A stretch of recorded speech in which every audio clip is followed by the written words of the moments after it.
Xiriirka kubadda cagta adduunka FIFA ayaa loo sheegay in isbeddel ay ku sameyso sharciga kubadda cagta, gaar ahaan laba qodob oo waaweyn oo saameyn ku leh ciyaaraha.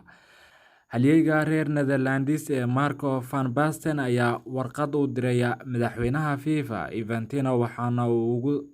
uu soo jeediyay isbedelada ay tahay in lagu sameeyo kubadda cagta si ay u noqoto mid horumar sameysa oo jiilasha da'da yar ay soo jiidan karto, iyadoo waqtigan ay kubadda cagta tartan adag kala kulmeyso kubbadaha iyo ciyaaraha kale. Van Basten oo sanadkii 2016 loo magacaabay madaxa horumarinta farsamada ee FIFA ayaa xilkaasi ka tegay 2 sannadood ka hor, waxaana waqtigaasi Van Basten xilkaasi qabtay oo Infantino u sheegay saxaafadda in sababta halyeygan ay u magacaabeen ay tahay in ay ilaaliyaan kubadda cagta.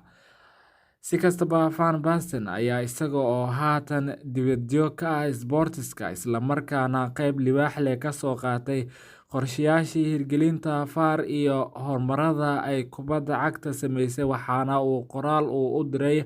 Infantino ugu sheegay labada arrimood ee ay tahay in isbeddel lagu sameeyo.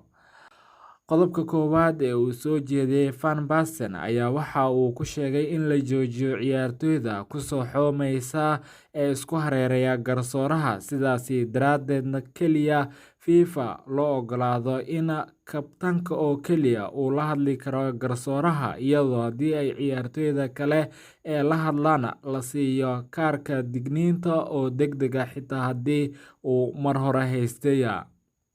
Qodobka labaad ee uu soo jeediyay Van Basten ayaa ah in la soo yareeyo waqtiga ciyaarta oo laga dhigo 32 daqiiqo labada qaybood ee ciyaarta. Waxa uu sheegay in 32 daqiiqadood ay noqdaan kuwa ay kubadda garoonka ku jirto oo weli socota, isla markaana saacadaha la istaajiyo xilliyada ay dhaawacyada ama isbeddellada yimaadaan.